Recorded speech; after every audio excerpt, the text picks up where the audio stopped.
I'll also be signing an executive order to begin the process of fundamentally reforming and overhauling FEMA, or maybe getting rid of FEMA. I think, frankly, FEMA is not good. The sky turned green. Sirens wailed. On March 14, 2025, a swarm of tornadoes ripped through Arkansas, leaving a trail of devastation in their wake. Homes were reduced to rubble. Businesses were flattened. Power lines lay twisted like discarded string. The storms killed 3 people initially, a number tragically compounded by flooding and further storms in the following days. This wasn't just a natural disaster. It was a full-blown crisis for the state of Arkansas. The people of Arkansas are tough. They're used to dealing with Mother Nature's fury. But the scale of this disaster was unlike anything they had ever seen. Entire communities were left reeling, picking up the pieces of their shattered lives. In the face of this catastrophe, Governor Sarah Huckabee Sanders did what any responsible leader would do. She appealed for federal aid. A major disaster declaration was requested, a lifeline to help Arkansas get back on its feet. The request seemed like a formality. After all, this was a disaster of unprecedented proportions. However, the response from the Trump administration was not what anyone expected. The request was denied. The reason? The damage, according to the administration, wasn't severe enough to warrant federal assistance. This decision sent shockwaves through Arkansas and beyond.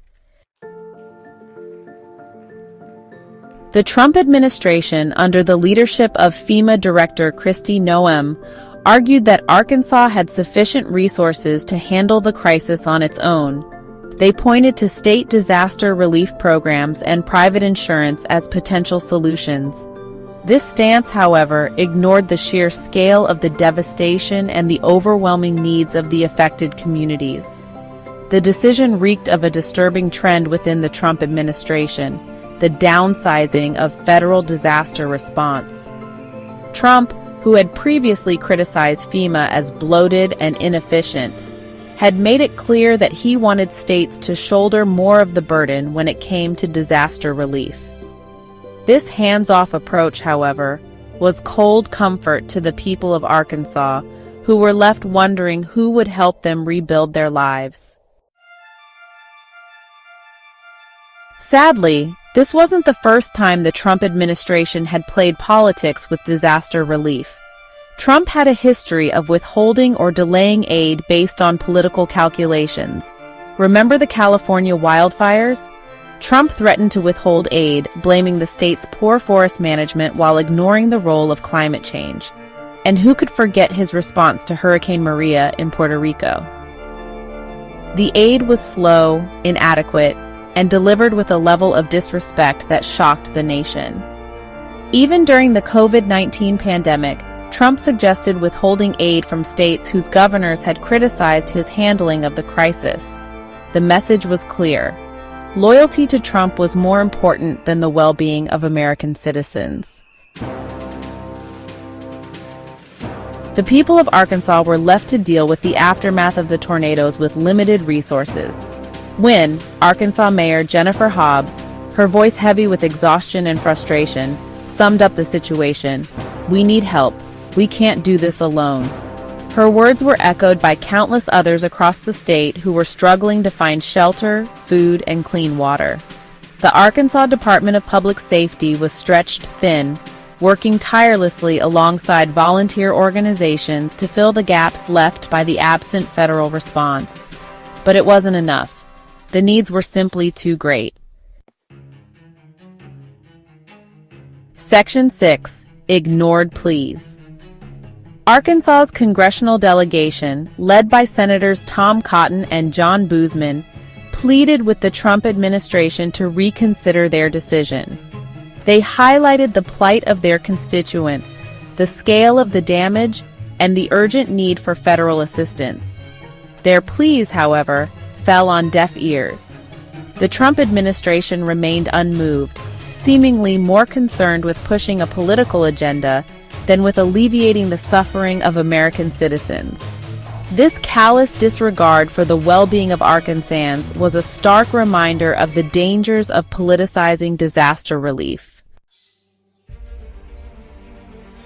Section 7. A Dangerous Precedent.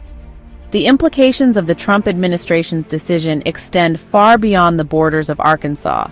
It sets a dangerous precedent, one where federal disaster relief becomes a bargaining chip, a tool to reward allies and punish opponents. In such a scenario, the ability of the federal government to respond effectively to future disasters is severely compromised.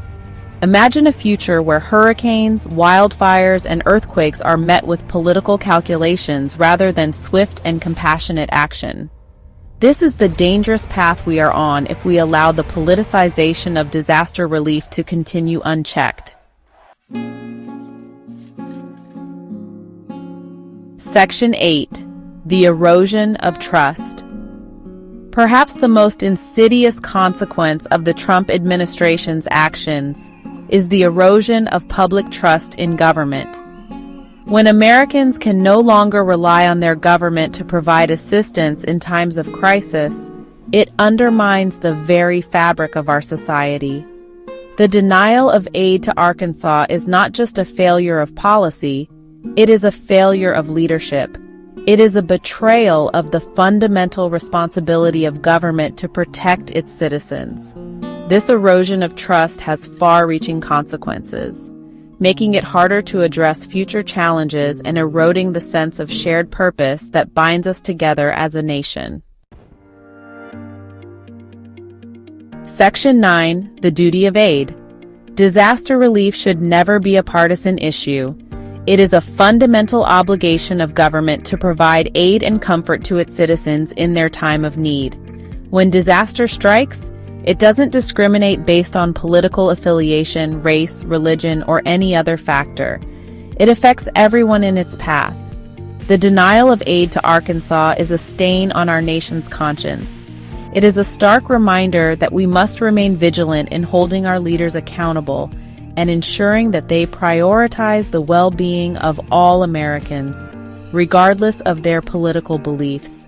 The road to recovery for Arkansas will be long and arduous. But one thing is clear: we cannot allow political gamesmanship to dictate who receives help and who is left behind when disaster strikes. The lives and livelihoods of our fellow citizens depend on it.